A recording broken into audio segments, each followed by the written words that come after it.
سورت الاخلاص کا خلاصہ۔ سورت الاخلاص قرآن مجید کی ایک دو سورت ہے جو مکہ مکرمہ میں نازل ہوئی۔ اس میں صرف 4 آیات ہیں مگر اس کا پیغام بہت عظیم اور جامع ہے۔ خلاصہ: سورت الاخلاص توحید، اللہ کی یکتائی کا اعلان ہے۔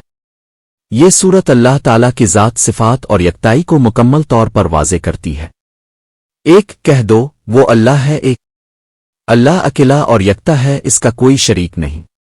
2 اللہ بے نیاز ہے، وہ ہر چیز سے بے نیاز ہے لیکن سب اس کے محتاج ہے۔